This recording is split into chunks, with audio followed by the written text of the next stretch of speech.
رات کی سیاہی اسٹڈی روم کی کھڑکیوں سے جھانک رہی تھی، جہاں رومان بے بسی اور سلگتے ہوئے غصے کی تصویر بنا بیٹھا تھا۔ تھوڑی دیر پہلے بیڈ روم میں جو کچھ ہوا تھا اس نے اس کی مردانہ انا کو بری طرح چھنی کر دیا تھا۔ قدسیہ کا وہ جملہ کہ آج کی رات نہیں، آپ کل آ جائیے گا، مجھے اپنی صفائی کرنی ہے، اس کے کانوں میں سیسے کی طرح اتر رہا تھا۔ ان کی شادی کو 2 سال ہونے والے تھے۔ شروع میں اس نے قدسیہ کی کم عمری اور معصومیت کا لحاظ کرتے ہوئے خود کو فاصلے پر رکھا، اسے وقت دیا کہ وہ اس رشتے کو سمجھ سکے، مگر اب جب وہ اس کے قریب جانا چاہتا تھا تو قدسیہ ایک انجانے خوف کے تحت اسے خود سے دور دھکیل دیتی تھی۔ رومان نے غصے میں ایک کے بعد دوسرا سگریٹ سلگایا۔ دھواں اس کے گرد ایک حصار بناتا جا رہا تھا جس میں صرف تلخی اور محرومی تھی۔ اسے سمجھ نہیں آ رہا تھا کہ وہ ایک شوہر کے طور پر کہاں ناکام ہو رہا ہے، یا قدسیہ کے دل میں ایسا کون سا ڈر بیٹھ گیا ہے جو اسے اپنے ہی شوہر سے دور بھاگنے پر مجبور کر رہا ہے۔ وہ اسی سوچ و بچار میں غرق تھا کہ اچانک اسٹڈی روم کا دروازہ ہولے سے کھلا اور عروشہ، جو پچھلے کچھ دنوں سے ان کے گھر ٹھہری ہوئی تھی، دبے قدموں اندر داخل ہوئی۔ رومان نے سر اٹھا کر اسے دیکھا مگر کچھ کہا نہیں۔ عروشہ کے چہرے پر ایک عجیب سی فاتحانہ چمک تھی۔ وہ رومان کی حالت دیکھ کر بھانپ گئی تھی کہ لوہا گرم ہے اور یہی وقت ہے ضرب لگانے کا۔ وہ بنا کسی جھجک کے آگے بڑھی اور رومان کی آغوش میں بیٹھتے ہوئے اس کے بازوؤں کو تھام لیا۔ رومان نے اسے پیچھے ہٹانے کی ہلکی سی کوشش کی مگر عروشہ نے اپنی گرفت مضبوط کر لی۔ میں آپ کی ہر خواہش پوری کر سکتی ہوں رومان، آج مجھے موقع دے کہ میں اپنی محبت ثابت کر سکوں۔ وہ جو آپ کی قدر نہیں جانتی اسے جتانے دیں کہ آپ کیا کھو رہے ہیں۔ عروشہ کے لہجے میں ایسی بے باکی اور بلا کی کشش تھی کہ رومان کے سلگتے جذبات کو مزید شے مل گئی۔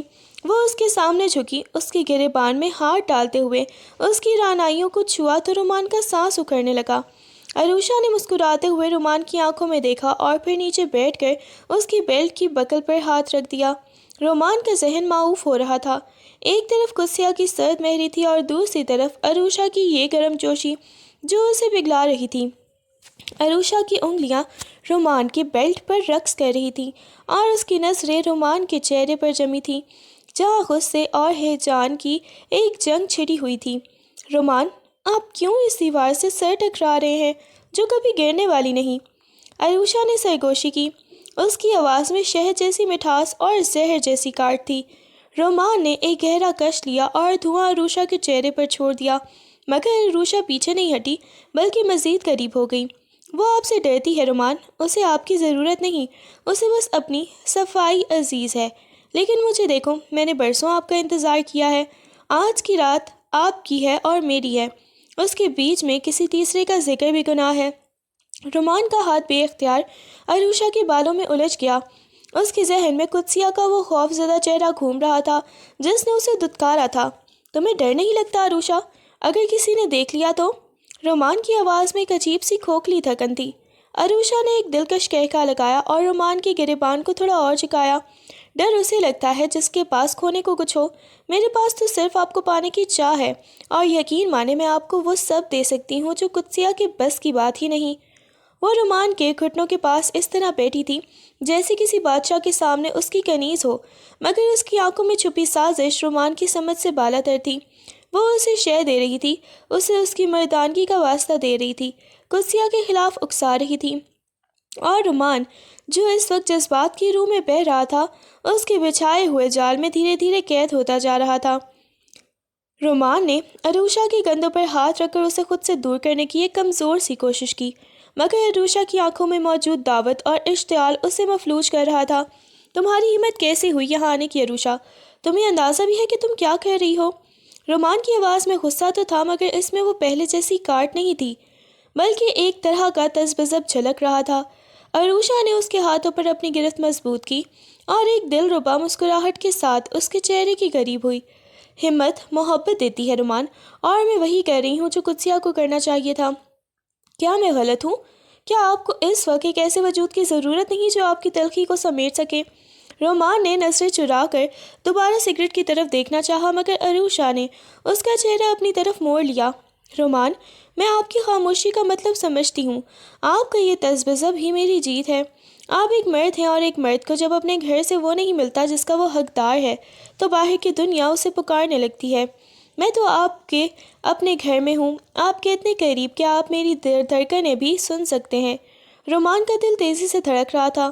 اسے لگ رہا تھا جیسے وہ کسی دلدل سے اتر رہا ہے جہاں سے واپسی کا راستہ بند ہو جا رہا ہے۔ عروشہ کا ہر لفظ قدسیہ کے خلاف ایک زہریلا تیر بن کر اس کے سینے میں پیوست ہو رہا تھا اور وہ چاہ کر بھی اس زہر سے خود کو نکال نہیں پا رہا تھا۔ عروشہ نے رومان کی تذبذب بھری خاموشی کو اپنی جیت سمجھا اور اس کے گھٹنوں پر سر ٹیکتے ہوئے انتہائی رکت آمیز لہجے میں بولنا شروع کیا۔ وہ آپ کی منکوحہ ہے، آپ کی بیوی ہے رومان، مگر اسے آپ کی پرواہ کہاں ہے؟ وہ تو آپ کے لمس سے ایسے کتراتی ہے جیسے آپ کوئی اجنبی ہوں۔ میں دیکھتی ہوں آپ کی آنکھوں میں وہ پیاس، وہ ادھورا پن جو قدسیہ کبھی نہیں بھر سکے گی۔ اس نے رومان کا ہاتھ پکڑ کر اپنے گال سے لگایا اور نم آلود آنکھوں سے اسے دیکھا۔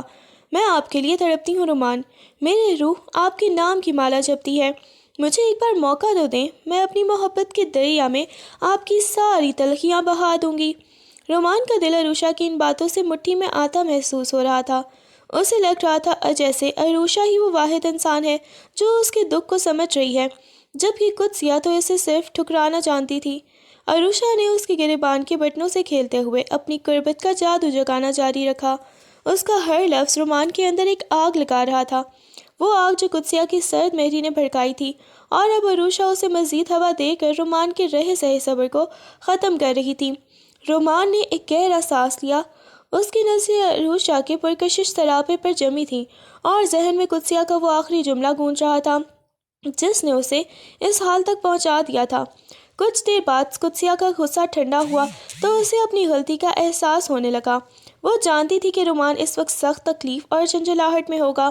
آخر وہ اس کا شوہر تھا اور اسے اس طرح دھتکارنا قدسیہ کے اپنے دل کو بھی زخمی کر گیا تھا۔ اس نے ہمت جمع کی اور معذرت کرنے کے لیے اپنے کمرے سے باہر نکلی۔ راہداری میں سناٹا تھا، مگر اسٹڈی روم کے آدھے کھلے دروازے سے آتی روشنی اور سگریٹ کے دھوئیں کی بو نے اسے بتایا کہ رومان وہیں ہے۔ وہ دبے قدم اسٹڈی روم کے قریب پہنچی تاکہ اندر جا کر اس کا ہاتھ تھام لے اور اسے منا لے، مگر دروازے کی اوٹ سے آتی عروشہ کی آواز نے اسے قدم وہیں جما دیے۔ رومان، میں آپ کے لیے تڑپتی ہوں، مجھے ایک بار موقع دیں۔ عروشہ کے ان الفاظ نے قدسیہ کے سینے میں جیسے خنجر اتار دیا۔ اس کے ہاتھ پاؤں برف کی طرح ٹھنڈے پڑ گئے اور سانس حلق میں اٹک گئی۔ وہ جو اپنی غلطی کی تلافی کرنے آئی تھی، اب وہاں کھڑی عروشہ کی بے باکی اور رومان کی خاموشی کی گواہ بن رہی تھی۔ قدسیہ کا جی چاہا کہ اندر جا کر عروشہ کا گریبان پکڑ لے، مگر اس کا اپنا خوف اور رومان کی خاموشی اسے اندر جانے سے روک رہی تھی۔ اسے لگا جیسے اس کی زمین اس کے پیروں سے نکل رہی ہے اور وہ چاہ کر بھی اپنی آواز بلند نہیں کر پا رہی۔ قدسیہ کے کانوں میں عروشہ کی وہ زہریلی سرگوشیاں ہتھوڑوں کی طرح برس رہی تھیں۔ اسے یقین نہیں آ رہا تھا کہ جس عروشہ کو اس نے اپنے گھر میں جگہ دی، وہ اس کے شوہر کے اتنے قریب ہونے کی جرت کر سکتی ہے۔ اس کا جی چاہا کہ دروازہ کھول کر اندر جائے اور عروشہ کو بالوں سے پکڑ کر باہر نکال دے، مگر رومان کی پراسرار خاموشی نے اس کے قدموں میں بیڑیاں ڈال دیں۔ اسے لگا جیسے رومان اس کی بے وفائی یا کم از کم اس کی موجودگی سے لطف اندوز ہو رہا ہے۔ قدسیہ کا ضبط جواب دے گیا۔ وہ مزید وہاں کھڑی نہیں رہ سکی۔ لرزتے ہاتھوں سے دیوار کا سہارا لیتی وہ الٹے قدموں اپنے کمرے کی طرف بھاگی۔ کمرے میں داخل ہوتے ہی اس نے دروازہ اندر سے بند کیا اور بیڈ پر گر کر تکیے میں منہ چھپا لیا تاکہ اس کی سسکیوں کی آواز باہر نہ جا سکے۔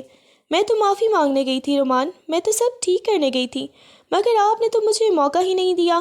وہ روتے ہوئے خود کلامی کر رہی تھی۔ اس کا وہ مان، وہ غرور جو اسے اپنے نگاہ پر تھا، آج کرچی کرچی ہو چکا تھا۔ اسے رہ رہ کر رومان کا وہ غصہ اور عروشہ کی وہ بے باکی ہنسی یاد آ رہی تھی جو اسے جتاتی تھی کہ وہ ایک بیوی کے طور پر ناکام ہو چکی ہے۔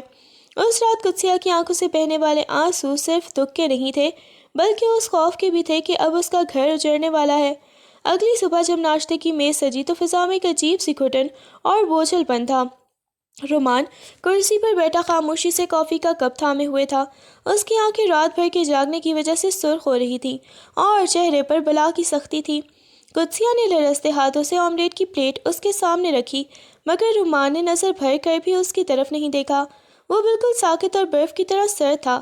اسی لمحے عروشہ سیڑھیاں اترتی ہوئی آئی۔ اس کے چہرے پر ایک فاتحانہ اور زہریلی مسکراہٹ تھی۔ جیسے وہ رات کی جیت کا جشن منا رہی ہو۔ گڈ مارننگ رومان، رات شاید آپ کی نیند پوری نہیں ہوئی؟ عروشا نے جان بوجھ کر قدسیہ کے سامنے شرارت بھرے لہجے میں پوچھا اور رومان کی بالکل برابر والی کرسی کھینچ کر بیٹھ گئی۔ رومان نے صرف ایک سرسری سی نظر اس پر ڈالی اور دوبارہ اپنے کپ میں مگن ہو گیا، مگر اس کا یہ خاموش رویہ قدسیہ کے لیے کسی تازیانے سے کم نہیں تھا۔ قدسیہ خاموشی سے چائے ڈال رہی تھی، مگر اس کے ہاتھ کانپ رہے تھے۔ اسے عروشا کی ہر حرکت اور رومان کی یہ خاموشی اپنی توہین محسوس ہو رہی تھی۔ عروشا نے بڑے فخر سے پلیٹ اپنی طرف کی اور رومان کو مخاطب کر کے کچھ ایسی باتیں چھیڑ دی جن کا تعلق ان کی رات کی گفتگو سے تھا، جبکہ قدسیہ اس میز پر موجود ہو کر بھی ایک اجنبی کی طرح الگ تھلگ کھڑی اپنا ضبط آزما رہی تھی۔ ناشتے کی میز پر پھیلی وہ زہریلی خاموشی بالآخر رومان کے طنز نے توڑ دی۔ قدسیہ نے لرزتے ہاتھوں سے رومان کے سامنے پراٹھا رکھنا چاہا تو اس نے پلیٹ جھٹک کر پرے کر دی اور کرسی پیچھے گھسیٹتے ہوئے کھڑا ہو گیا۔ رہنے دو قدسیہ، اتنی تکلیف کیوں کر رہی ہو؟ رومان کی آواز میں چھپی تلخی نے قدسیہ کا سینہ چیر دیا۔ اس نے نظر جھکا لی مگر رومان کا غصہ ابھی تھما نہیں تھا۔ وہ اس کے قریب آیا اور جھک کر اس کے کان کے پاس انتہائی سرد لہجے میں بولا، تمہیں تو رات اپنی صفائی کرنی تھی نا، تو کر لی صفائی یا ابھی کچھ کسر باقی ہے؟ قدسیہ کا رنگ سفید پڑ گیا۔ اسے رومان کے اس جملے میں چھپا وہ گہرا طنز اور حقارت صاف محسوس ہو رہی تھی جو عروشا کی موجودگی نے مزید سنگین بنا دی تھی۔ رومان نے عروشا کی طرف دیکھا جو مزے سے جوس کا گھونٹ بھرتے ہوئے اس تماشے سے لطف اندوز ہو رہی تھی جسے اپنے دیواروں کی فکر ہو رہی ہو۔ اسے چھت گرنے کا احساس نہیں ہوتا۔ رومان نے ایک آخری وار کیا اور اپنا لیپ ٹاپ بیگ اٹھا کر باہر کی طرف مڑ گیا۔ قدسیہ وہیں بت بنی کھڑی رہی، اس کے ہاتھ میں پکڑا چمچ فرش پر گر کر خاموشی کو توڑ گیا، مگر رومان پلٹ کر نہیں دیکھا۔ اسے لگا جیسے رومان نے اسے صرف لفظوں سے نہیں بلکہ اپنے رویے سے بھی اپنی زندگی سے بے دخل کر دیا ہے۔ عروشا نے موقع پا کر رومان کا بازو تھاما اور بڑے مان سے اس کے قریب ہوئی۔ رومان، آپ کا موڈ بہت خراب ہے، کیوں نہ آج ہم کہیں باہر چلیں؟ ویسے بھی گھر کی اس گھٹن میں دم گھٹتا ہے، تھوڑی تازہ ہوا اور اچھا کھانا آپ کو سکون دے گا۔ اس نے جان بوجھ کر قدسیہ کی طرف فاتحانہ نظروں سے دیکھا جو ابھی تک رومان کے طنز کی زد میں ساکت کھڑی تھی۔ رومان نے ایک لمحے کے لیے قدم روکے، اس کا جی چاہ رہا تھا کہ وہ اس گھر سے، ان تلخیوں سے اور قدسیہ کی اس خاموش مزاحمت سے کہیں دور نکل جائے۔ ٹھیک ہے عروشا، تیار ہو جاؤ، ہم باہر ہی لنچ کریں گے۔ رومان کا یہ فیصلہ قدسیہ کے کلیجے پر مونگ ڈلنے کے برابر تھا۔ عروشا نے چہکتے ہوئے قدسیہ کے پاس سے گزر کر اسے جتایا کہ اب رومان کی ترجیحات بدل رہی ہیں۔ قدسیہ، تم اپنا خیال رکھنا، اور ہاں، گھر کی صفائی اچھے سے کر لینا، ہم ذرا دیر سے آئیں گے۔ عروشا کا یہ جملہ ایک کھلا وار تھا جس نے قدسیہ کو اندر تک چھننی کر دیا۔ وہ دونوں باہر نکل گئے اور قدسیہ خالی نظروں سے بند ہوتے دروازے کو دیکھتی رہ گئی جہاں سے اس کا مان اور اس کا سکون رخصت ہو رہا تھا۔ گاڑی کی سٹارٹ ہونے کی آواز قدسیہ کے دل پر کسی بوجھل پتھر کی طرح گری۔ اس نے کھڑکی کے پردے کی اوٹ سے دیکھا کہ رومان نے عروشا کے لیے گاڑی کا دروازہ خود کھولا، وہی رومان جو کبھی قدسیہ کے بن کہے اس کی ہر ضرورت پوری کرتا تھا۔ گاڑی کے دور جاتے ہی گھر میں ایک بھیانک سناٹا چھا گیا، ایسا سناٹا جو انسان کو اندر سے کھا جانے والا ہو۔ قدسیہ وہیں فرش پر ڈھیر ہو گئی، اس کی آنکھیں اب خشک ہو چکی تھیں مگر سینے میں اٹھنے والا درد تھمنے کا نام نہیں لے رہا تھا۔ میں کہاں غلط تھی رومان؟ اس نے خالی کمرے کی دیواروں سے سوال کیا۔ کیا میری خاموشی اور میرا وہ انجانا خوف اتنا بڑا گناہ تھا کہ آپ نے ایک اجنبی عورت کو میرے سامنے لا کھڑا کیا؟ وہ اپنے کانپتے ہاتھوں کو دیکھ رہی تھی جن پر اب بھی رومان کے لمس کی یادیں باقی تھیں۔ عروشا ٹھیک کہتی ہے، حق اسی کا ہوتا ہے جو اسے نبھانا جانتا ہو، مگر کیا 2 سال کی محبت اور نکاح کا رشتہ اتنا کمزور ہوتا ہے کہ ایک رات کی ناراضگی سب کچھ ختم کر دے؟ وہ دیر تک وہیں بیٹھی خود کلامی کرتی رہی، کبھی اسے اپنے آپ پر غصہ آتا اور کبھی رومان کی بے رخی پر۔ اسے محسوس ہو رہا تھا جیسے یہ دیواریں اسے چڑھا رہی ہیں، جیسے ہر چیز اسے جتلا رہی ہو کہ وہ اب اس گھر کی ملکہ نہیں بلکہ ایک شکست خوردہ عورت ہے جس کا اپنا شوہر ہی اس کا دشمن بن چکا ہے۔ قدسیہ کی نظریں دیوار پر لگی اس تصویر پر جم گئیں جو ان کی شادی کے پہلے مہینے کی تھی، مگر دھندلاتی آنکھوں کے سامنے بچپن کا وہ خوفناک منظر لہرا گیا جس نے اسے آج تک ایک عام عورت نہیں بننے دیا تھا۔ اسے یاد آیا جب وہ تپتی دوپہر میں محض 9 سال کی تھی اور گلی کے ایک بدتمیز لڑکے نے اسے زبردستی ایک کونے میں دبوچ کر اس کے منہ پر ہاتھ رکھ دیا تھا۔ اس کی وہ گھٹی گھٹی چیخیں اور اس اجنبی لمس کی کراہت قدسیہ کے لاشعور میں ایک ناسور بن کر بیٹھ گئی تھی۔ اسے یاد آیا کہ کیسے وہ کئی دن تک بخار میں تپتی رہی تھی اور کسی کو کچھ بتا بھی نہیں سکتی تھی۔ وقت گزرتا گیا، وہ جوان ہوئی، رومان جیسا پیار کرنے والا شوہر ملا، مگر جب بھی رومان اس کے قریب آنے کی کوشش کرتا، اسے وہی پرانا لمس اور وہی گھٹن محسوس ہونے لگتی۔ وہ چاہ کر بھی رومان کو نہیں بتا سکی تھی کہ وہ اس سے دور نہیں بھاگتی، بلکہ اس خوف سے بھاگتی ہے جو اس کے اندر قید ہے۔ کاش میں آپ کو بتا سکتی رومان کہ میری یہ صفائی دراصل اس گندگی کو دھونے کی کوشش ہے جو برسوں پہلے میرے ذہن پہ مل دی گئی تھی۔ اس نے سسکتے ہوئے اپنے گھٹنوں میں سر دے لیا۔ اسے پچھتاوا ہو رہا تھا کہ اس نے اپنی خاموشی سے عروشہ جیسی عورت کو اپنے گھر میں قدم جمانے کا موقع دے دیا، جبکہ رومان تو صرف اس کا پیار مانگ رہا تھا جسے قدسیہ اپنے ماضی کے بوجھ تلے دبا چکی تھی۔ عروشہ ریستوراں کی میز پر رومان کے سامنے بیٹھی اس کے بدلتے تاثرات کا جائزہ لے رہی تھی۔ رومان کسی گہری سوچ میں گم تھا اور اس کا فون میز پر لاوارث پڑا تھا۔ جب رومان ایک ضروری کال کے لیے تھوڑی دیر کے لیے میز سے اٹھا تو عروشہ نے موقع غنیمت جانا اور تیزی سے اس کا فون اٹھا لیا۔ اس کے چہرے پر ایک مسخرانہ مسکراہٹ آئی جب اس نے قدسیہ کا نمبر نکالا۔ اس نے ٹائپ کرنا شروع کیا۔ قدسیہ، اب تمہاری ضرورت نہیں رہی۔ میں عروشہ کے ساتھ وہ سکون پا رہا ہوں جو تم نے مجھے کبھی نہیں دیا۔ بہتر ہوگا کہ تم اپنی صفائی جاری رکھو۔ میں آج رات شاید گھر نہ آؤں۔ میسج سینڈ کرتے ہی اس نے فون وہیں رکھ دیا جیسے کچھ ہوا ہی نہ ہو۔ دوسری طرف قدسیہ جو امید لگائے بیٹھی تھی کہ شاید رومان کا غصہ ٹھنڈا ہو گیا ہو، فون کی بیپ سنتے ہی تڑپ اٹھی۔ میسج پڑھتے ہی اس کے ہاتھ سے فون چھوٹ کر گر گیا اور اس کی آنکھوں کے آگے اندھیرا چھانے لگا۔ اسے لگا جیسے رومان نے اس کے وجود کی آخری بنیاد بھی ہلا دی ہے۔ وہ میسج رومان کے الفاظ نہیں تھے مگر وہ قدسیہ کے لیے اس کے شوہر کا آخری فیصلہ تھا جس نے اسے جیتے جی مار دیا۔ رات گئے رومان جب گھر واپس آیا تو اس کے قدموں میں وہ پہلے جیسی چاپ نہیں تھی بلکہ ایک تھکن اور بیزاری سی تھی۔ عروشہ اس کے ساتھ ہی اندر داخل ہوئی۔ اس کے چہرے پر فاتحانہ مسکراہٹ اب بھی برقرار تھی۔ رومان کا دل اب بھی قدسیہ کے لیے دھڑک رہا تھا مگر عروشہ کی دن بھر کی چکنی چپڑی باتوں نے اس کے دل میں ایک نرم گوشہ پیدا کر دیا تھا۔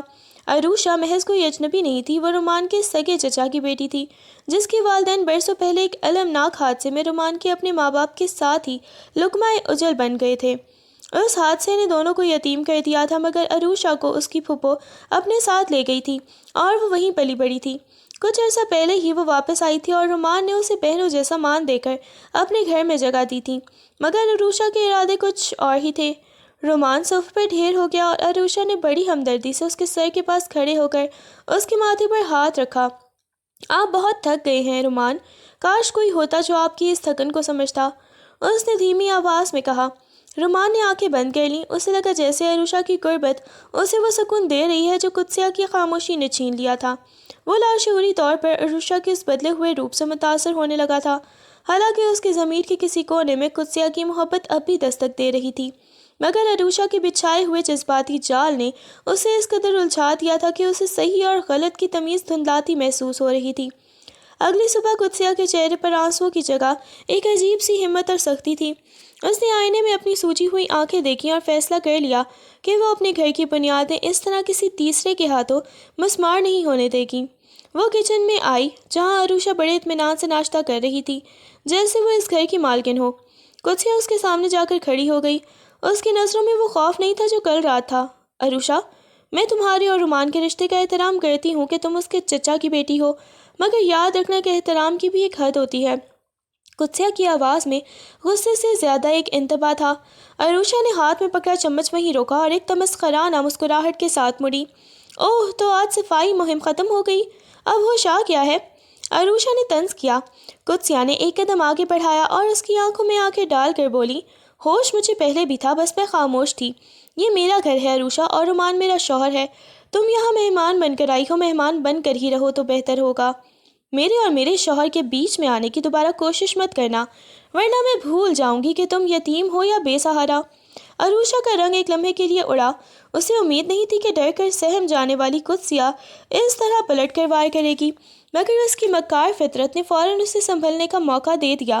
عروشہ نے ایک زہریلی مسکراہٹ کے ساتھ قدسیہ کے تنے ہوئے چہرے کو دیکھا اور بڑے آرام سے اپنے ہاتھ صاف کیے۔ اس کی آنکھوں میں ذرا برابر بھی شرمندگی نہیں تھی بلکہ ایک عجیب سا فاتحانہ تکبر تھا۔ حق اسی کا ہوتا ہے قدسیہ جو اسے نبھانا جانتا ہو۔ محض نکاح نامے پر دستخط کر دینے سے کوئی کسی کے دل کا مالک نہیں بن جاتا۔ عروشہ نے قدم آگے بڑھایا اور قدسیہ کے بالکل قریب ہو کر سرگوشی کی۔ تم تو اس کے لمس سے کتراتی ہو، اسے اپنے قریب آنے سے روکتی ہو، تو پھر کس حق کی بات کر رہی ہو؟ ایک مرد کو گھر کی دیواریں نہیں، ایک جیتا جاگتا وجود چاہیے ہوتا ہے جو اسے سمجھے۔ قدسیہ کا ہاتھ بے اختیار فضا میں بلند ہوا، مگر عروشہ نے اسے ہوا میں ہی دبوچ لیا۔ یہ ہمت رومان کے سامنے دکھانا، مجھ پر نہیں۔ وہ بیچارہ تو ترس گیا ہے تمہاری ایک محبت بھری نظر کو، اور تم ہو کہ اسے صفائی کے بہانے دور دھکیل دیتی ہو۔ یاد رکھنا قدسیہ، خالی جگہ ہمیشہ بھر دی جاتی ہے، اور اب وہ جگہ میں بھر رہی ہوں۔ عروشہ کا یہ جوابی وار قدسیہ کے سینے میں کسی نیزے کی طرح پیوست ہو گیا۔ اسے احساس ہوا کہ عروشہ محض ایک مہمان نہیں بلکہ ایک ایسی دشمن ہے جو اس کی سب سے بڑی کمزوری کو ڈھال بنا کر اس پر حملہ کر رہی ہے۔ وہ خاموشی سے کھڑی عروشہ کو جاتے ہوئے دیکھتی رہی، جس کی ہر بات میں ایک کڑوا سچ چھپا تھا، جس کا سامنا کرنے سے قدسیہ اب تک بھاگتی آئی تھی۔ شام کے سائے گہرے ہوتے ہی رومان لائبریری سے نکلا تو اس کا سامنا راہداری میں قدسیہ سے ہو گیا۔ قدسیہ نے اسے روکنے کی ہمت کی۔ اس کی آنکھوں میں التجا اور شکایت کی ایک عجیب آمیزش تھی۔ رومان، کیا ہم بات کر سکتے ہیں؟ یہ دوریاں مجھے مار دیں گی۔ قدسیہ کی آواز لرز رہی تھی۔ رومان نے ایک سرد آہ بھری اور رک گیا۔ بات کرنے کو بچا ہی کیا ہے قدسیہ؟ 2 سال ہو گئے ہیں، میں نے تمہیں ہر طرح کا وقت دیا، ہر طرح کی رعایت دی، مگر تم ہو کہ ایک قدم قریب آتی ہو تو 10 قدم پیچھے ہٹ جاتی ہو۔ رومان کا لہجہ تھکا ہوا تھا، مگر اس میں غصے کی لہر صاف تھی۔ میں آپ سے دور نہیں جانا چاہتی رومان، بس کچھ چیزیں میرے اختیار میں نہیں ہیں۔ قدسیہ نے اس کا ہاتھ تھامنے کی کوشش کی، مگر رومان نے اپنا ہاتھ پیچھے کھینچ لیا۔ تم مجھ سے دور کیوں بھاگتی ہو قدسیہ؟ کیا میں تمہیں اتنا برا لگتا ہوں، یا پھر تمہارے دل میں میرے لیے وہ جگہ ہی نہیں ہے جو ایک شوہر کی ہونی چاہیے؟ رومان کے اس سوال نے قدسیہ کو لاجواب کر دیا۔ وہ اس کے سامنے کھڑی تڑپ رہی تھی، مگر اپنی زبان سے وہ سچ نہیں نکال پا رہی تھی جو اسے اندر ہی اندر کھائے جا رہا تھا۔ رومان نے ایک طنزیہ مسکراہٹ کے ساتھ اسے دیکھا اور سر جھٹک دیا۔ خاموشی تمہارا بہترین ہتھیار ہے، مگر یاد رکھنا خاموشی کبھی کبھی رشتوں کا گلا گھونٹ دیتی ہے۔ اور اسے وہیں تنہا چھوڑ کر آگے بڑھ گیا، جبکہ قدسیہ کے پاس سوائے آنسوؤں کے اسے روکنے کا کوئی راستہ نہیں تھا۔ قدسیہ کا ضبط جواب دے گیا۔ اس نے بھاگ کر رومان کا راستہ روکا اور اس کے بازو تھام لیے۔ رومان، میری بات سنیں، میں آپ کو سب بتانا چاہتی ہوں، میں کیوں ایسی ہوں، میرا وہ ڈر۔ اس کی آواز ہچکیوں میں دب رہی تھی۔ رومان ایک لمحے کے لیے رکا، اس کی آنکھوں میں نرمی کی ایک رمق جاگی، مگر اسی وقت اسے عروشہ کی وہ باتیں یاد آ گئیں کہ قدسیہ صرف بہانے بناتی ہے تاکہ اسے اپنے قریب نہ آنے دیں۔ اب کیا فائدہ قدسیہ، اب تمہاری ان کہانیوں کا وقت گزر چکا ہے۔ رومان نے جھٹکے سے اپنا بازو چھڑایا۔ اسے لگا جیسے قدسیہ اب صرف اسے جذباتی طور پر بلیک میل کرنے کی کوشش کے لیے کوئی نیا ڈرامہ رچانے والی ہے۔ تمہاری ہر بات میں ایک نئی صفائی ہوتی ہے، میں تھک گیا ہوں تمہاری ان الجھی ہوئی باتوں کو سلجھاتے سلجھاتے۔ قدسیہ نے تڑپ کر اسے پکارا۔ رومان، خدا کے لیے ایک بار میری پوری بات تو سن لیں، یہ میرا بچپن کا۔ مگر رومان نے ہاتھ کے اشارے سے اسے خاموش کروا دیا۔ مجھے کچھ نہیں سننا قدسیہ، جو سچ تھا میں وہ 2 سال سے دیکھ رہا ہوں۔ اب اپنی یہ کہانیاں اپنے پاس ہی رکھو۔ وہ سنگ دلی سے مڑا اور سیڑھیاں اتر گیا، جبکہ قدسیہ کا ادھورا سچ اس کے حلق میں کانٹے کی طرح چپھ کر رہ گیا۔ اسے احساس ہوا کہ جب اعتبار اٹھ جائے تو سچ بھی ایک جھوٹا بہانہ ہی محسوس ہوتا ہے۔ عروشہ نے جب دیکھا کہ رومان اور قدسیہ کے درمیان تلخی بڑھ رہی ہے تو اس نے اس گھر پر پیٹرول ڈالنے کا فیصلہ کر لیا۔ اس نے قدسیہ کے کمرے سے اس کا فون چرایا اور اپنے ایک جاننے والے لڑکے کا نمبر نامعلوم کے نام سے سیو کر کے اس پر خود ہی چند مشکوک میسیجز کیے۔ شام کو جب رومان تھکا ہارا ڈرائنگ روم میں بیٹھا تھا، عروشہ نے جان بوجھ کر قدسیہ کا فون صوفے کی پشت پر اس طرح رکھا کہ رومان کی نظر اس پر پڑ جائے۔ جیسے ہی فون کی اسکرین روشن ہوئی اور میسج کا نوٹیفیکیشن چمکا، رومان نے تجسس میں فون اٹھا لیا۔ میسیجز میں لکھا تھا، تمہارا شوہر تمہاری قدر نہیں کرتا، میں تمہارا انتظار کر رہا ہوں۔ رومان کے پیر تلے سے زمین نکل گئی۔ اسے لگا جیسے قدسیہ کی اس دوری کی اصل وجہ کوئی اور مرد ہے۔ عروشہ جو دور کھڑی یہ سب دیکھ رہی تھی، دبے قدموں قریب آئی اور معصومیت سے بولی، رومان، کیا ہوا؟ آپ اتنے پریشان کیوں ہیں؟ کہیں قدسیہ کسی مشکل میں تو نہیں؟ رومان نے غصے میں فون میز پر پٹک دیا۔ اس کی آنکھوں میں خون اتر آیا تھا۔ اسے اب یقین ہو چلا تھا کہ قدسیہ کا خوف اور صفائی محض ایک دھوکہ ہے تاکہ وہ کسی اور کے لیے خود کو محفوظ رکھ سکے۔ رومان کے اندر کا غصہ ایک لاوے کی طرح ابل رہا تھا۔ اسے اپنی برسوں کی محبت اور انتظار مٹی میں ملتا ہوا محسوس ہو رہا تھا۔ اسے اثنا میں عروشہ نے اس کی نفسیات سے کھیلتے ہوئے ایک اور پانسا پھینکا۔ رومان، کل شہر میں ایک بڑی بزنس پارٹی ہے، کیوں نہ ہم وہاں چلیں؟ آپ کو اس گھٹن سے نکلنے کی ضرورت ہے، اور ویسے بھی قدسیہ کو بھی تھوڑا وقت مل جائے گا اپنی مصروفیات کے لیے۔ رومان نے ایک سرد نگاہ میز پر پڑے فون پر ڈالی اور پھر عروشہ کی طرف دیکھا۔ ٹھیک ہے عروشہ، ہم کل پارٹی میں جائیں گے اور قدسیہ کو بھی ساتھ لے کر جائیں گے تاکہ اسے پتہ چلے کہ جس آگ سے وہ کھیل رہی ہے وہ اسے بھی جلا سکتی ہے۔ رومان کا لہجہ اتنا شفاف تھا کہ عروشہ بھی ایک لمحے کو تھرتھرا گئی، مگر اگلے ہی پل اس کے لبوں پر شیطانی مسکراہٹ پھیل گئی۔ اسے معلوم تھا کہ رومان اب قدسیہ کے ہر لفظ کو شک کی نگاہ سے دیکھے گا، اور یہی شک ان کے رشتے کی آگ دیوار کو بھی گرا دے گا۔ رومان نے اس رات قدسیہ کے کمرے کا رخ نہیں کیا، بلکہ اپنے مطالعے کے کمرے میں بیٹھ کر اس نامعلوم نمبر کے بارے میں سوچتا ہی رہا جس نے اس کے بنے بنائے گھر کے سکون کو غارت کر دیا تھا۔ اگلے دن گھر میں کسی بڑے طوفان سے پہلے کا سناٹا تھا۔ قدسیہ بے خبر تھی کہ اس کے فون سے کون سا کھیل کھیلا جا چکا ہے۔ شام کو جب رومان گھر آیا تو اس نے قدسیہ کو حکم دیا کہ وہ پارٹی کے لیے تیار ہو جائے۔ قدسیہ حیران تھی کیونکہ رومان اکثر اسے ایسی جگہوں پر لے جانے سے کتراتا تھا جہاں اسے بے سکونی محسوس ہو۔ رومان، میرا دل نہیں چاہ رہا، کیا میرا جانا ضروری ہے؟ قدسیہ نے دھیمی آواز میں پوچھا۔ رومان نے اس کا بازو سختی سے جکڑا اور اسے آئینے کے سامنے لا کھڑا کیا۔ ہاں قدسیہ، آج تمہارا سجنا سنورنا بہت ضروری ہے۔ آخر دنیا کو بھی تو پتہ چلے کہ رومان کی بیوی کتنی پاک دامن اور خوفزدہ ہے۔ قدسیہ اس کے لہجے میں چھپے طنز کو سمجھ نہ سکی، مگر اس کی آنکھوں میں موجود نفرت دیکھ کر اس کا جی دہل گیا۔ اس نے بوجھل دل کے ساتھ سیاہ رنگ کا ایک بھاری لباس پہنا، جبکہ عروشہ نے سرخ رنگ کے شوخ جوڑے میں خود کو کسی دلہن کی طرح سجا رکھا تھا۔ جب وہ تینوں پارٹی میں پہنچے تو عروشہ نے جان بوجھ کر رومان کو ہاتھ تھام لیا اور قدسیہ کو ایک طرف کر کے رومان کے ساتھ لوگوں سے ملنے لگی۔ پارٹی میں موسیقی کا شور اور لوگوں کی گہما گہمی قدسیہ کے اعصاب پر سوار ہو رہی تھی۔ وہ ایک کونے میں کھڑی رومان کو دیکھ رہی تھی جو عروشہ کے ساتھ ہنس ہنس کر باتیں کر رہا تھا، جیسے قدسیہ وہاں موجود ہی نہ ہو۔ اچانک میوزک کی دھن بدلی اور رقص کا آغاز ہوا۔ عروشہ نے رومان کی آنکھوں میں آنکھیں ڈال کر اسے ڈانس کے لیے پکارا۔ رومان، آئیے نا، آج کا دن جینے کا نام ہے۔ رومان نے ایک نظر قدسیہ پر ڈالی جو بے بسی کی تصویر بنی اسے دیکھ رہی تھی، اور پھر غصے اور بدلے کی آگ میں جلتے ہوئے اس نے عروشہ کا ہاتھ تھام لیا۔ وہ دونوں فلور کے درمیان میں آ گئے اور رومان نے عروشہ کو اس قدر قریب کر لیا کہ قدسیہ کا دم گھٹنے لگا۔ عروشہ کا ہاتھ رومان کے کندھے پر تھا اور وہ فاتحانہ نظروں سے قدسیہ کو جلا رہی تھی۔ رومان کا لمس جو کبھی کسی قدسیہ کی جاگیر تھا اب سر عام عروشہ کے لیے وقف تھا۔ قدسیہ کے لیے یہ منظر کسی قیامت سے کم نہیں تھا۔ اسے محسوس ہو رہا تھا جیسے رومان اسے سب کے سامنے نیچا دکھا کر اس کی تذلیل کر رہا ہے۔ قدسیہ کی برداشت جواب دے گئی تھی۔ اس کے لیے یہ منظر کسی تیزاب کی طرح تھا جو اس کی روح کو جھلسا رہا تھا۔ رومان جو کبھی اس کے ایک آنسو پر تڑپ اٹھتا تھا آج اسی کے سامنے عروشہ کی کمر میں ہاتھ ڈالے رقص کر رہا تھا۔ عروشہ کی کھلی ہنسی قدسیہ کی کانوں میں ہتھوڑوں کی طرح بج رہی تھی۔ اسے لگا جیسے ہال میں موجود ہر آنکھ اسے ملامت کر رہی ہے، جیسے ہر کوئی جانتا ہو کہ وہ اپنے شوہر کے دل سے بے دخل ہو چکی ہے۔ اس نے ایک آخری نظر رومان کے پتھرائے ہوئے چہرے پر ڈالی جس میں اب اس کے لیے کوئی نرمی باقی نہیں تھی، اور اپنا پرس تھامے تیزی سے ہال سے باہر نکل آئی۔ اسے پرواہ نہیں تھی کہ وہ گھر کیسے پہنچے گی یا لوگ کیا کہیں گے، اسے بس اس دم گھٹتے ماحول سے دور جانا تھا۔ اس نے باہر نکل کر ایک ٹیکسی لی اور سسکیاں بھرتی ہوئی گھر کی طرف روانہ ہو گئی جہاں کی دیواریں اب اسے کاٹنے کو دوڑ رہی تھیں۔ رومان نے جب قدسیہ کو تیزی سے باہر جاتے دیکھا تو اس کے قدم وہیں رک گئے، مگر ایرا نے اسے پیچھے سے جانے سے روک دیا۔ عروشہ نے فوراً اس کا بازو تھام لیا۔ رومان، چھوڑیں اسے تو ہمیشہ اپنی من مرضی کرنے کی عادت ہے، آپ کیوں اپنا موڈ خراب کر رہے ہیں؟ رومان نے غصے میں عروشہ کا ہاتھ جھٹک دیا اور تیز قدموں سے پارکنگ کی طرف بڑھا۔ اس کا دماغ پھٹنے والا ہو رہا تھا۔ گھر پہنچتے ہی اس نے دھاڑتے ہوئے قدسیہ کے کمرے کا دروازہ کھولا۔ تمہاری ہمت کیسے ہوئی مجھے وہاں سب کے سامنے اکیلا چھوڑ کر آنے کی؟ قدسیہ جو بیڈ پر بیٹھی رو رہی تھی تڑپ کر اٹھی۔ اکیلے تو آپ نے مجھے کیا تھا رومان، آپ عروشہ کے ساتھ اس طرح؟ رومان نے اس کا جبڑا سختی سے دبوچ لیا۔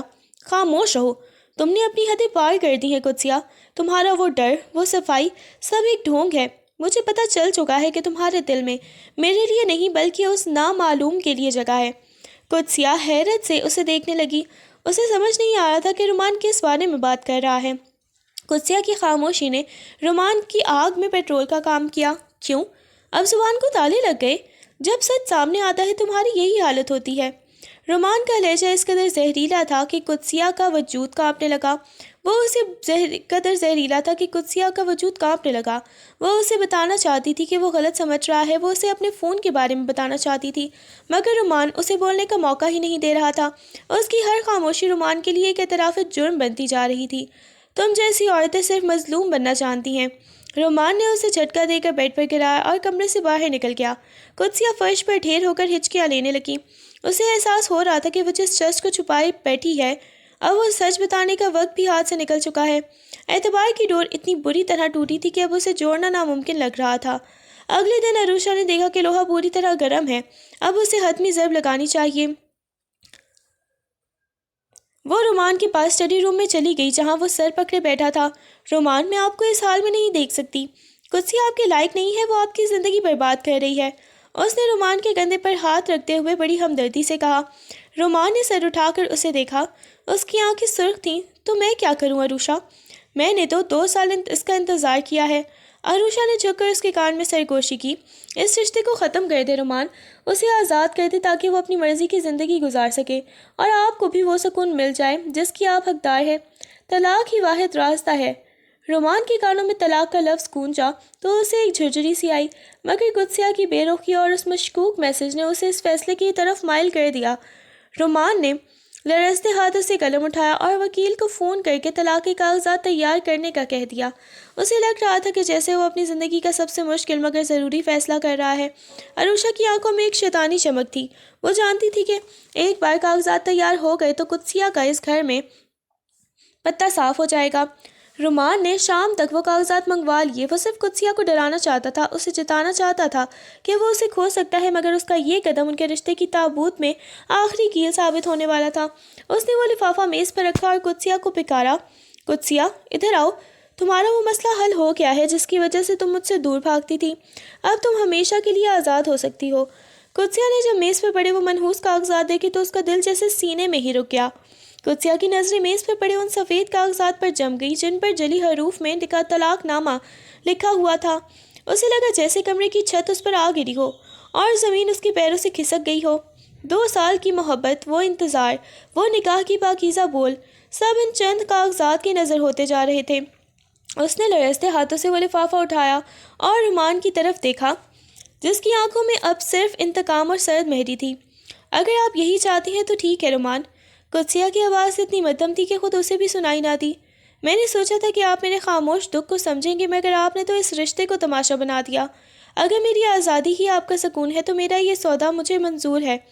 قدسیہ کے لہجے میں اب وہ التجا نہیں تھی بلکہ ایک ایسی ٹوٹ پھوٹ تھی جو انسان کو اندر سے پتھرا کر دیتی ہے۔ وہ بنا کسی بحث کے وہ کاغذات تھامے اپنے کمرے کی طرف مڑ گئی، جبکہ رومان وہیں کھڑا اسے جاتے ہوئے دیکھتا رہ گیا۔ رومان کو امید تھی کہ قدسیہ ان کاغذات کو دیکھ کر چیخنے چلانے لگے گی، اس کے پیروں میں گر کر معافی مانگے گی یا کم از کم اس نامعلوم شخص کا سچ بتائے گی، مگر قدسیہ کی اس اچانک خاموشی اور سپردگی نے اسے ہلا کر رکھ دیا تھا۔ اسے اپنی جیت پر ایک عجیب سی ہار محسوس ہو رہی تھی۔ کیا اسے واقعی میری پرواہ نہیں؟ کیا وہ سچ میں اس رشتے سے آزاد ہونا چاہتی تھی؟ رومان کے ذہن میں سوالات کا طوفان اٹھ کھڑا ہوا۔ دوسری طرف عروشہ جو دروازے کی اوٹ سے یہ سب دیکھ رہی تھی، اس کی خوشی کا ٹھکانہ نہ تھا۔ اس نے سوچا بھی نہیں تھا کہ قدسیہ اتنی آسانی سے ہار مان لے گی۔ عروشہ نے فوراً رومان کے پاس آ کر اس کا کندھا تھپتھپایا۔ فکر نہ کریں رومان، آپ نے صحیح فیصلہ کیا ہے۔ ایسی عورت کے ساتھ زندگی گزارنا گناہ ہے جو آپ کی عزت کی پرواہ نہ کرے۔ آج ہم جشن منائیں گے، آپ اس بوجھ سے آزاد ہو گئے ہیں۔ مگر رومان نے عروشہ کی بات کا کوئی جواب نہیں دیا۔ اس کی نظریں اب بھی اسی راہداری پر جمی تھی جہاں سے قدسیہ بھی گزری تھی۔ اگلی صبح قدسیہ نے اپنی زندگی کا سب سے مشکل فیصلہ کر لیا تھا۔ اس نے الماری کھولی اور اپنا وہ مختصر سا سامان پیک کرنا شروع کیا جو وہ شادی کے وقت اپنے ساتھ لائی تھی۔ ہر جوڑا، ہر چیز اسے رومان کی کسی نہ کسی یاد دلاتی تھی، مگر اب ان یادوں کی کوئی قیمت نہیں رہی تھی۔ اس نے رومان کے دیے ہوئے زیورات اور تحائف بڑے سلیقے سے ڈریسنگ ٹیبل پر رکھ دیے، جیسے وہ اپنا ماضی وہیں چھوڑ کر جا رہی ہو۔ عروشہ کچن سے نکلی تو قدسیہ کو سوٹ کیس کے ساتھ دیکھ کر اس کے چہرے پر ایک زہریلی فاتحانہ مسکراہٹ پھیل گئی۔ تو رخصتی کی تیاری مکمل ہے، چلو اچھا ہوا، دیر آئے درست آئے۔ عروشہ نے طنز کیا۔ قدسیہ نے اسے کوئی جواب نہیں دیا۔ اس نے بس ایک آخری بار اپنے اس گھر کو دیکھا جس نے اسے اپنی چاہت سے سجایا تھا، اور بنا رومان سے ملے صدر دروازے کی طرف بڑھ گئی۔ رومان اپنے اسٹڈی روم میں بیٹھا سر پکڑے ہوئے تھا جب اسے قدسیہ کے جانے کی آہٹ ملی۔ وہ باہر نکلنا چاہتا تھا، اسے روکنا چاہتا تھا، مگر اس کی انا اور وہ مشکوک میسیجز اس کے راستے کی دیوار بن گئے۔ جب گھر کا مین گیٹ بند ہونے کی آواز آئی تو رومان کو لگا جیسے اس کے سینے پر کسی نے بھاری پتھر رکھ دیا ہو۔ وہ بے چین ہو کر کمرے میں ٹہلنے لگا۔ بے خیالی میں اس کا ہاتھ قدسیہ کی ایک پرانی ڈائری پر پڑا جو صوفے کے نیچے دبی ہوئی تھی۔ اس نے تجسس میں اسے اٹھایا اور ورق گردانی کرنے لگا۔ جیسے جیسے وہ پڑھتا گیا اس کے چہرے کا رنگ بدلتا گیا۔ ڈائری کے ہر صفحے پر قدسیہ نے رومان کے لیے اپنی بے پناہ محبت اور اس بچپن کے خوف کا ذکر کیا تھا جس نے اسے اپاہج بنا دیا تھا۔ رومان، میں آپ کے قریب آنا چاہتی ہوں، مگر وہ کالی دوپہر مجھے جکڑ لیتی ہے۔ مجھے ڈر لگتا ہے کہ اگر میں نے آپ کو اپنا ماضی بتایا تو آپ مجھے ناپاک سمجھ کر چھوڑ نہ دیں۔ ایک جگہ لکھا تھا۔ رومان کی آنکھوں سے ایک آنسو ٹپک کر ڈائری کے صفحے پر گرنے لگے۔ رومان کو اپنی غلطی کا احساس اتنی شدت سے ہوا کہ اسے اپنا دم گھٹتا محسوس ہونے لگا۔ اسے اپنی بے رخی، اپنا طنز اور وہ طلاق کے کاغذات یاد آئے تو اسے اپنے آپ سے گھن آنے لگی۔ اسی لمحے اسے اسٹڈی روم کے باہر عروشہ کی آواز سنائی دی جو فون پر کسی سے دبی دبی آواز میں بات کر رہی تھی۔ رومان دبے قدم دروازے کے پیچھے کھڑا ہو گیا۔ ہاں، کام ہو گیا، وہ منحوس عورت گھر سے نکل گئی ہے۔ رومان تو اب میری مٹھی میں ہے۔ وہ میسیجز والا آئیڈیا کام کر گیا۔ اسے کبھی پتہ نہیں چلے گا کہ وہ نمبر میرے ہی ایک کارندے کا تھا۔ عروشہ کی مکرانہ ہنسی نے رومان کے اندر ایک لاوا بھڑکا دیا۔ اس نے جھٹکے سے دروازہ کھولا اور عروشہ کا فون چھین کر اسے دیوار پر دے مارا جس کے پر خدشے اڑ گئے۔ عروشہ کا رنگ پیلا پڑ گیا اور وہ خوف زدہ نظروں سے رومان کو دیکھنے لگی جس کی آنکھوں میں اس وقت موت کا رقص تھا۔ رومان کا غصہ اس وقت آسمان کو چھو رہا تھا۔ اس نے عروشہ کا بازو اتنی سختی سے جکڑا کہ وہ درد سے کرا اٹھی۔ تو یہ سب تمہاری چال تھی؟ تم نے میرے گھر کی بنیادیں کھو دی، میری بیوی پر تہمت لگائی۔ عروشہ نے سنبھلنے کی کوشش کی۔ رومان، میری بات سنیں، میں نے یہ سب آپ کے لیے کیا۔ مگر رومان نے اسے بولنے کا موقع ہی نہیں دیا۔ اس نے عروشہ کا سوٹ کیس اٹھایا اور سیڑھیوں سے نیچے پھینک دیا۔ نکل جاؤ اس گھر سے عروشہ، تم یتیم نہیں، تم ایک آستین کا سانپ ہو جس نے اس شخص کو ڈسا جس نے تمہیں بنا دی۔ آج کے بعد اگر تمہارا سایہ بھی اس گھر پر پڑا تو مجھ سے برا کوئی نہیں ہوگا۔ عروشہ کی تمام تر مکاریاں دھری کی دھری رہ گئیں۔ وہ روتی پیٹتی اپنی صفائی پیش کرتی رہ گئی، مگر رومان نے اسے دھکے دے کر صدر دروازے سے باہر نکال دیا اور گیٹ کو زور سے بند کر دیا۔ گھر میں اب صرف خاموشی تھی، مگر یہ وہ خاموشی نہیں تھی جو پہلے ہوا کرتی تھی۔ یہ پچھتاوے کی چیختی ہوئی خاموشی تھی۔ رومان دیوانہ وار قدسیہ کے کمرے کی طرف بھاگا۔ وہاں ہر چیز سلیقے سے رکھی تھی سوائے قدسیہ کے۔ اس نے وہ ڈائری دوبارہ اٹھائی اور اسے اپنے سینے سے لگا لیا۔ اسے قدسیہ کو وہ معصوم چہرہ، اس کی سسکیاں اور اس کا وہ ادھورا سچ یاد آ رہا تھا جس اسے سننے سے انکار کر دیا تھا۔ میں نے یہ کیا کر دیا قدسیہ؟ میں نے تمہیں اس وقت تنہا چھوڑا جب تمہیں میری سب سے زیادہ ضرورت تھی۔ وہ وہی فرش پر بیٹھ کر بچوں کی طرح پھوٹ پھوٹ کر رونے لگا۔ اسے اپنی انا اور اپنے شک پر گھن آ رہی تھی۔ اس نے فوراً اپنا فون اٹھایا اور قدسیہ کا نمبر ملایا، مگر دوسری طرف سے پیغام ملا کہ نمبر بند ہے۔ رات کے 2 بج رہے تھے، مگر رومان کی آنکھوں میں نیند کا نام و نشان نہیں تھا۔ اس نے گاڑی نکالی اور شہر کی سڑکوں پر دیوانہ وار اسے ڈھونڈنے لگا۔ وہ جانتا تھا کہ قدسیہ کا اس شہر میں کوئی نہیں تھا۔ وہ کہاں گئی ہوگی؟ اس نے ہر اس جگہ چکر لگایا جہاں قدسیہ جا سکتی تھی، مگر وہ کہیں نہیں ملی۔ اسے احساس ہوا کہ اس نے قدسیہ کو صرف گھر سے نہیں بلکہ زندگی کی اس دہلیز پر لا کھڑا کیا ہے جہاں سے واپسی کا راستہ بہت کٹھن ہوتا ہے۔ رومان کا دل مسلسل ڈوب رہا تھا۔ وہ بار بار اپنے آپ کو ملامت کر رہا تھا کہ اس نے ایک اجنبی عروشہ کی باتوں پر یقین کر کے اپنی شریک حیات کی تذلیل کی۔ اگلی صبح رومان قدسیہ کے آبائی شہر پہنچا۔ اسے امید تھی کہ شاید وہ اپنے کسی دور کے رشتہ دار یا پرانے گھر میں ہوگی جو برسوں سے بند پڑا تھا۔ وہاں پہنچ کر اسے پتہ چلا کہ قدسیہ وہاں آئی تو تھی، مگر وہ صرف چند گھنٹے رکی اور پھر کہیں اور چلی گئی۔ محلے کے ایک بزرگ نے بتایا کہ بیٹا، وہ بچی بہت پریشان تھی، اس کی آنکھوں میں عجیب سی ویرانی تھی۔ وہ کہہ رہی تھی کہ اب اس کا کوئی ٹھکانہ نہیں رہا۔ رومان کا پارا اب تھمنے لگا۔ اس کی جگہ ایک گہری اداسی نے لے لی تھی۔ اسے لگ رہا تھا کہ قدسیہ اسے سزا دینے کے لیے خود کو کہیں گم کر چکی ہے۔ رومان واپس اپنے شہر آیا، مگر اب وہ پہلے والا رومان نہیں تھا۔ اس نے اپنا سارا وقت قدسیہ کی تلاش میں وقف کر دیا۔ اس نے پرائیویٹ ڈیٹیکٹیوز کی خدمت حاصل کی، اخبارات میں اشتہار دیے، مگر قدسیہ جیسے ہوا میں تحلیل ہو گئی تھی۔ دوسری طرف قدسیہ ایک دور دراز کے چھوٹے سے قصبے میں ایک بیوہ عورت کے گھر پناہ لیے ہوئے تھی۔ اس نے اپنا نام بدل لیا تھا اور ایک مقامی اسکول میں پڑھانا شروع کر دیا تھا۔ اس کے چہرے پر اب وہ پہلے والی معصومیت نہیں تھی بلکہ ایک ٹھہراؤ اور دکھ کی ایک دبیس چادر تھی۔ وہ روزانہ اس طلاق نامے کو دیکھتی اور پھر اسے جلا دینے کا سوچتی، مگر وہ کاغذ اسے یاد دلاتا کہ اب اس کا رومان سے کوئی رشتہ نہیں رہا۔ رومان کی حالت دن بدن بگڑتی جا رہی تھی۔ اس نے کھانا پینا چھوڑ دیا تھا اور اس کا سارا وقت قدسیہ کے کمرے میں گزرتا۔ ایک دن اسے قدسیہ کے پرانے سامان میں ایک چھوٹا سا لاکٹ ملا جس میں اس کی اور رومان کی تصویر تھی۔ اس لاکٹ کو دیکھ کر اسے یاد آیا کہ قدسیہ نے ایک بار کہا تھا کہ اگر کبھی میں کھو جاؤں تو اس لاکٹ کی دھڑکن پیچھا کرتے ہوئے مجھے ڈھونڈ لینا۔ رومان نے عہد کیا کہ وہ تب تک چین سے نہیں بیٹھے گا جب تک قدسیہ کو ڈھونڈ کر اس سے معافی نہیں مانگ لیتا۔ اسے احساس تھا کہ اس کا گناہ بہت بڑا ہے، مگر اسے اپنی محبت پر اب بھی یقین تھا۔ ادھر عروشہ جو اپنی پھپھو کے گھر پناہ لیے ہوئے تھی اب بھی باز نہیں آئی تھی۔ اسے جب پتہ چلا کہ رومان قدسیہ کی تلاش میں پاگل ہو رہا ہے تو اس نے ایک آخری وار کرنے کا سوچا۔ اس نے قدسیہ کا پتہ لگوا لیا اور اسے ایک گمنام خط لکھا جس میں درج تھا کہ رومان اب عروشہ سے شادی کر رہا ہے اور وہ اسے ڈھونڈنے کا صرف ناٹک کر رہا ہے تاکہ قانونی پیچیدگیوں سے بچ سکے۔ قدسیہ نے جب یہ خط پڑھا تو اس کا بچہ کچا حوصلہ بھی ٹوٹ گیا۔ اس نے سوچا کہ شاید رومان اسے واقعی بھلا دیا ہے اور اب اسے اپنی زندگی میں دوبارہ کبھی واپس نہیں جانا چاہیے۔ رومان کو بالآخر ایک سراغ ملا۔ اسے پتہ چلا کہ ایک خاتون جس کا حلیہ قدسیہ سے ملتا جلتا ہے ایک گاؤں کے اسکول میں پڑھاتی ہے۔ رومان بنا ایک لمحہ ضائع کیے اسی گاؤں کی طرف روانہ ہو گیا۔ اس کا دل زور زور سے دھڑک رہا تھا۔ کیا قدسیہ اسے معاف کر دے گی؟ کیا وہ اسے پہچان لے گی؟ جب وہ اسکول کی گیٹ پر پہنچا تو اس نے دیکھا کہ قدسیہ بچوں کو چھٹی دے کر باہر نکل رہی تھی۔ اس کا سادہ سا پہناوا اور چہرے کی زردی دیکھ کر رومان کی آنکھوں میں آنسو آ گئے۔ اس نے پکارا، قدسیہ! قدسیہ کے قدم وہیں جم گئے۔ اسے لگا جیسے اس کے وہم کی زبان ہے اور آواز ہے، مگر جب اس نے پلٹ کر دیکھا تو سامنے رومان کھڑا تھا، بکھرے ہوئے بال اور آنکھوں میں پشیمانی لیے۔ قدسیہ نے اسے دیکھتے ہی اپنی نظریں پھیر لیں اور تیز قدموں سے چلنے لگی۔ قدسیہ رک جاؤ، خدا کے لیے ایک بار میری بات تو سن لو۔ رومان اس کے پیچھے بھاگا۔ اب کیا سننے کو رہ گیا ہے رومان صاحب؟ آپ نے تو اپنے فیصلے سنا دیے۔ قدسیہ کی آواز میں وہ درد تھا جو رومان کے کلیجے کو چیر گیا۔ رومان نے اس کا راستہ روکا اور وہیں سڑک پر اس کے سامنے گھٹنوں کے بل بیٹھ گیا۔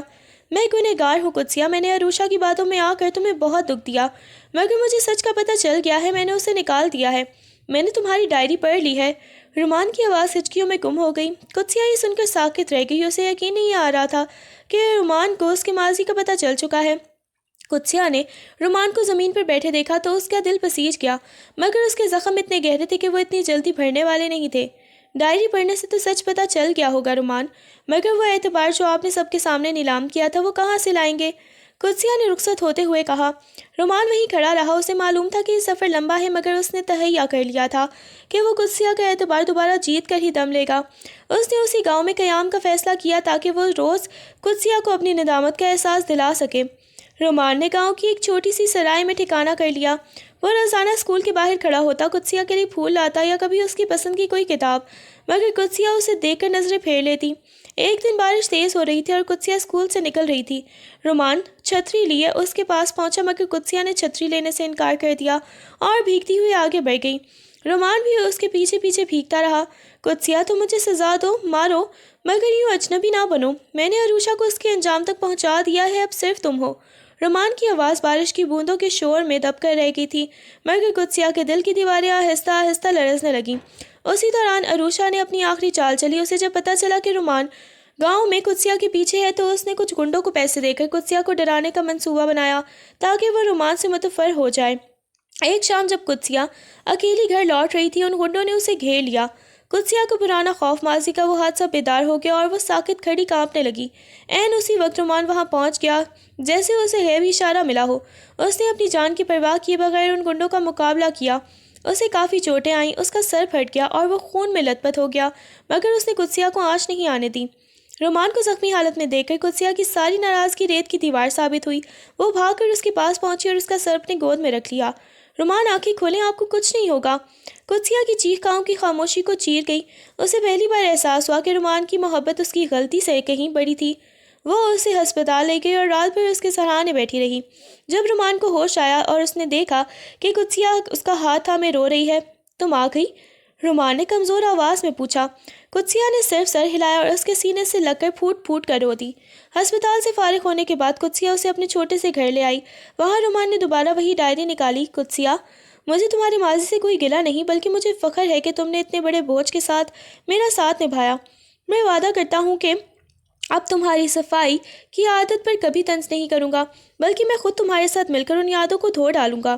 رومان کی ان باتوں نے قدسیہ کے برسوں پرانے زخموں پر مرہم کا کام کیا۔ دونوں نے فیصلہ کیا کہ وہ واپس اپنے شہر جائیں گے اور اپنی نئی زندگی کا آغاز کریں گے۔ شہر واپس پہنچتے ہی رومان نے سب سے پہلے وہ طلاق کے کاغذات قدسیہ کے سامنے جلائے۔ یہ ہماری نفرت کی آخری نشانی تھی، اب اسے ختم ہونا چاہیے، رومان نے کہا۔ اسی وقت پولیس کا فون آیا کہ عروشہ کو اس کے اپنے ہی ساتھیوں نے دھوکہ دیا اور وہ ایک فراڈ کیس میں پکڑی گئی ہے۔ رومان نے قدسیہ کی طرف دیکھا۔ حق اور سچ کی جیت دیر سے ہی صحیح مگر ہوتی ضرور ہے۔ عروشہ کا باب ہمیشہ کے لیے بند ہو گیا اور وہ اپنے ہی بنائے ہوئے جال میں پھنس کر سلاخوں کے پیچھے پہنچ گئی۔ گھر اب دوبارہ مہکنے لگا تھا۔ قدسیہ نے اب گھر کی صفائی کے ساتھ ساتھ اپنے دل کی صفائی بھی کر لی تھی۔ اس کا وہ پرانا خوف اب رومان کی محبت کے سامنے دم توڑ چکا تھا۔ رومان نے اس کے لیے ایک چھوٹی سی لائبریری بنوائی جہاں وہ اپنی پسند کی کتابیں پڑھتی اور اپنی ڈائری لکھتی۔ اب اس کی ڈائری کے صفحات دکھ سے نہیں بلکہ امید اور محبت سے بھرے ہوتے تھے۔ ایک شام جب وہ دونوں ٹیرس پر بیٹھے چائے پی رہے تھے، رومان نے قدسیہ کا ہاتھ تھاما۔ زندگی بہت خوبصورت ہے قدسیہ، بس اسے دیکھنے کے لیے صحیح نظر اور اعتبار کی ضرورت ہوتی ہے۔ قدسیہ اور رومان اپنے لان میں لگے پودوں کو پانی دے رہے تھے۔ وہ پودے جو کبھی مرجھا گئے تھے اب دوبارہ ہرا بھرا ہو چکے تھے۔ قدسیہ کے چہرے پر اب وہ پرانے والی گھٹن نہیں تھی بلکہ ایک اطمینان بخش مسکراہٹ تھی۔ رومان نے اسے قریب کیا اور اس کے ماتھے پر بوسہ دیا۔ اعتبار کی بحالی ہی اصل فتح ہے، قدسیہ نے سوچا اور رومان کے کندھے پر سر رکھ دیا۔ اندھیرا چھا رہا تھا مگر ان کے گھر کے چراغ اب کبھی نہ بجھنے کے لیے روشن ہو چکے تھے۔